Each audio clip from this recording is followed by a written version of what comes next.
Good morning, everyone. Well, the news is that Israel is finally attacking Rafah. Now, by the time you see this, it could be close to being over, although I don't think so. The United States has done everything they can to destroy Israel by not letting them do this. Let them live. Let them go back to the way they were. And Hamas wants to destroy Israel. So the United States has taken sides in this battle. We're doomed. The price of gas is up again. This is an election year. Normally they artificially lower the price, even if they have to subsidize it, so that the president will look good. They don't care. That ought to scare everybody in this country. And what we're studying now ought to scare everybody in this country. So we're going to continue on. We're going to do Revelation and then Matthew again. We're going to try to tie all this timeline together. I should have a whiteboard up, and I don't have one because I'd rather look at the scenery behind me. So you have to use your imagination. There are guys that have done timelines with this.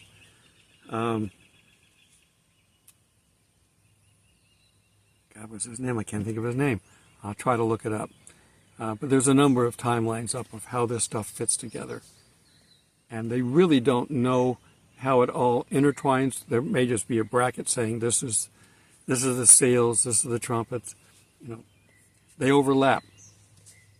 A lot of this overlaps. Covers the whole time period. The 70th week. We call it the tribulation. But it's more tradition to call the whole 70th week the tribulation than it is factual. Only the second half is called the Great Tribulation. And that's after the abomination. Okay, so we finished up with the people saying, how come, you haven't avenged us? From Galaxy Quest. I shall avenge you. Anyhow, that was kind of a play to Star Trek. Galaxy Quest was. It's a fun movie. Just like Mel Brooks and Spaceballs is a play on Star Wars. If it's good, they'll do a parody of it. Okay? Jesus is good. The Antichrist is the parody. Only it's not funny. Okay. Turn with me to Revelation 7:1. After I saw this, I saw 4 angels standing at the 4 corners of the earth, holding the 4 winds of the earth, that no wind should blow on the earth, or on the sea, or upon any tree. So we're seeing things. Man basically knows nothing about anything but what we live in, the earth that we see around us. So God's making everything, whether it's the sky falling or the mountains moving or the wind not blowing. You can't control this stuff, people. Only God can. But yet man thinks he can. We don't need God because we can control this. Yeah, show me. And I saw another angel ascend from the sun rising, having the seal of the living God. And he cried with a great voice to the 4 angels to whom was given to hurt the earth and the sea, saying, hurt not the earth, neither the sea, nor the trees, till we shall have sealed the servants of our God. So it's going to happen, but they got to wait for one thing. They have to, servants of the God on their foreheads, they have to be sealed. And I heard the number of them that were sealed, 144,000. Since God has turned back to the Jews from the Gentile age, we're back in the chosen people time frame here. We're in the 70th week. He's turned back to the Jews. He's appointed 144,000. This is men, so those numbers could be larger, to represent Jesus on earth. These will be Christian Jews. Seems like an oxymoron, but it shouldn't be. They will be of Jewish heritage, because there are 12,000 of them from each tribe, 144,000. 12 times 12 is 144, if you remember your multiplication tables. These are Jews, but they're Christians, and they're going to help spread the gospel to the other Jews. There are millions of Jews in the world. God's last appeal to his chosen people. Listen up. Pay attention. 144,000 sealed from every tribe of the children of Israel. Of the tribe of Judah were sealed 12,000. Reuben 12,000. Gad 12,000. Of the tribe of Asher 12,000. Naphtali 12,000. Manasseh 12,000. Simeon 12,000. Levi 12,000. Of course, Levi would be the priests. Issachar 12,000. Zebulun 12,000. Tribe of Joseph were 12,000. Benjamin 12,000. The great multitude from every nation. These are not just living in Israel. These are people around the world. There's an organization that's been around forever that I know of called Jews for Jesus. And there are Messianic Jews out there that teach the gospel. Now, they're not liked by the traditional Jews. They're ostracized, but they have the claim of saying, I am Jewish by DNA. You've got to respect me now for that. And the Bible tells the Jews that you have to respect other Jews. After these things I saw, behold, a great multitude which no one could number, out of every nation and every tribe and peoples and tongues, standing before the throne and before the Lamb, arrayed in white robes and palms in their hands. And they cry a great voice, saying, Salvation unto our God who sitteth on the throne, and unto the Lamb. And all the angels were standing around the throne, and about the elders and the four living creatures, and they fell before the throne on their faces, and worshiped God. We're getting another view of heaven again. And 12, saying, Blessing and glory and wisdom and thanksgiving and honor and power and might be unto God forever and ever. Amen. And one of the elders answered, saying unto me, These are arrayed in white robes. Who are they? And whence came they? He's asking a rhetorical question. And John says, And I say unto him, My Lord, thou knowest. And he said to me, These are they that come out of the great tribulation, and they washed their robes and made them white in the blood of the Lamb. So we're after the tribulation at this point. These are people who are in heaven, so they died. For whatever reason, whether they were martyred, whether they were killed by pestilence, whatever the reason, these are people who died during the Great Tribulation, after the midway point. It's pretty much over at this point for people. Now, again, Revelation is going to jump back in time and look at the world again. This is not linear. That's what's confused people for so long, as they try to figure out how to put these things step after step. They're not. We're looking at a time period, and then we look at the same time period from another point of view, and the same time period from another point of view. They're not linear. Therefore, are they before the throne of God, and they serve him day and night in the temple, and he that sitteth on the throne shall spread his tabernacle over them. He will cover them. They shall hunger no more, neither thirst any more, neither shall the sun strike upon them, nor any heat. They're in heaven. For the Lamb that is in the midst of the throne shall be their shepherd, and shall guide them unto fountains of water of life. And God shall wipe away every tear from their eyes. They've been witnesses of all the horrific parts of the tribulation. Now, we're in chapter 8 now. I have to go to chapter 8 to finish chapter 7 because they didn't mark it right. And when he opened the seventh seal, There followed a silence in heaven for the space of a half an hour. Now, how long is this? I don't know. A day is 1,000 years. Is this real or figurative? I don't know. There's a moment of silence going on. Even in heaven, they have a moment of silence. So if you see something down here that needs it, take a moment of silence. It's biblical. And I saw the 7 angels that stand before God, and there were given unto them 7 trumpets. And another angel came and stood over the altar, having a golden censer. And there was given unto him much incense, that he should add it to the prayers of all the saints upon the golden altar.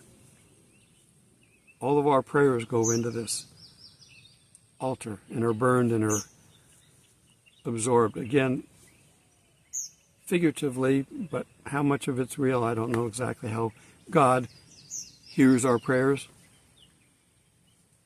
And the smoke of the incense with the prayers of the saints went up before God out of the angel's hand. And the angel takes the censer and filled it with the fire of the altar and cast it upon the earth.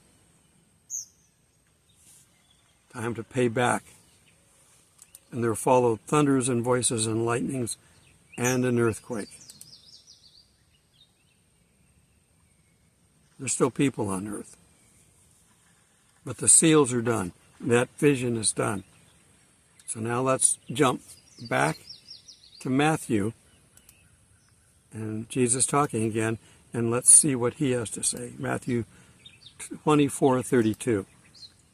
Now from the fig tree learn her parable. When her branch is now become tender and putteth forth leaves, you know that summer is nigh. You can tell the seasons.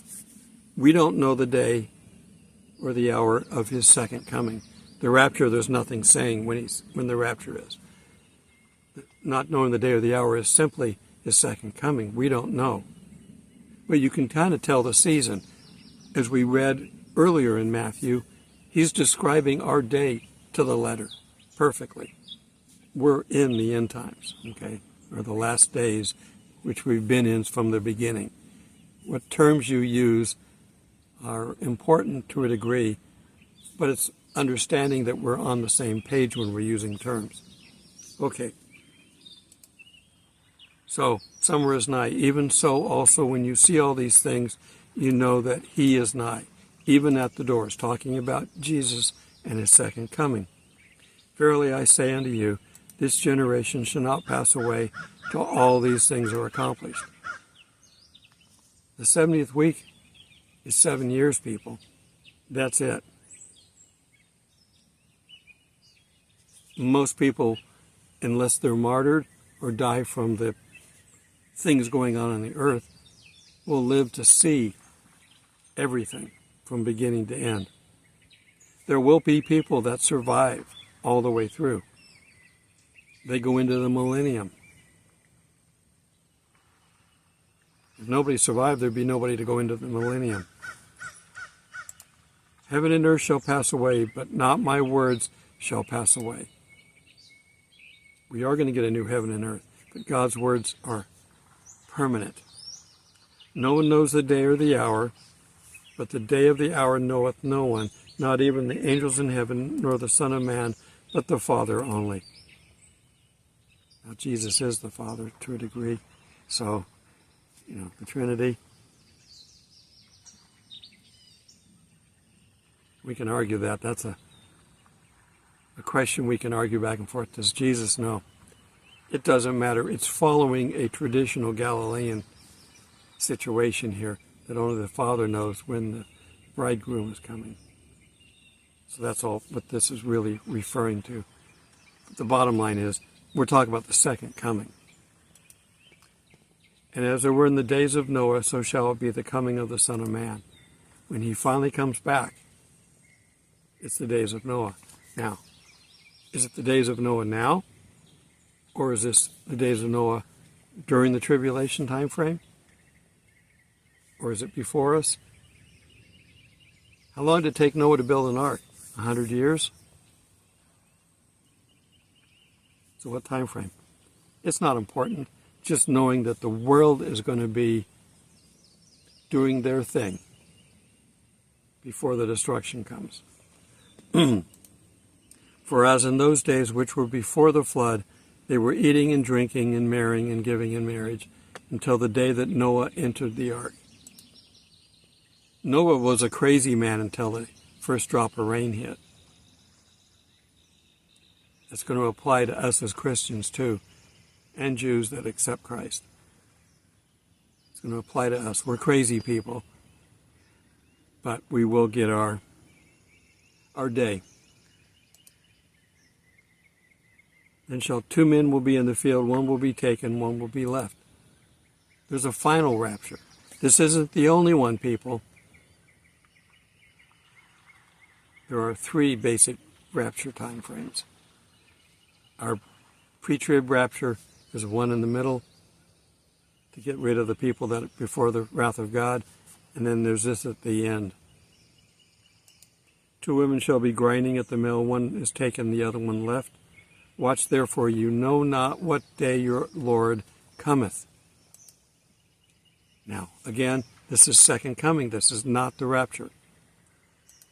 But you know this, that if the master of the house had known in what watch the thief was coming. The day starts at 6. Which watch? Most thieves come at night. He would have watched and would not have suffered his house to be broken through. If you know when they're coming, you stand ready.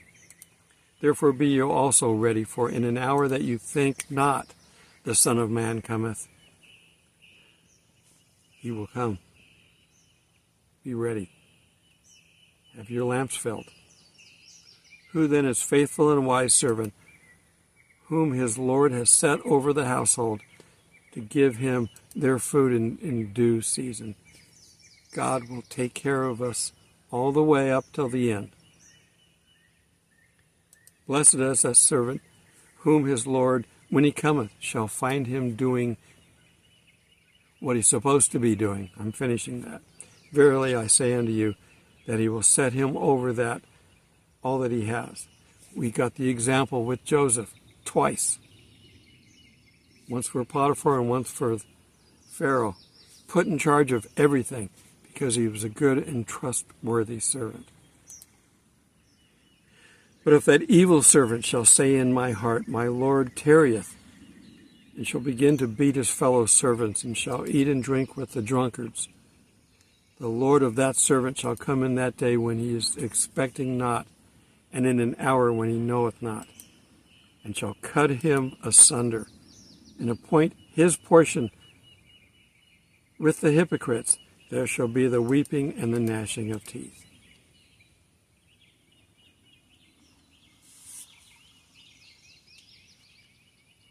God is about to have his day. And when it happens, the world will see it. There will be some that will be taken off the earth and sent to hell. There will be some sent to heaven. We're guaranteed eternal life. Its location. That's the important part. But we don't get a new heaven and a new earth yet.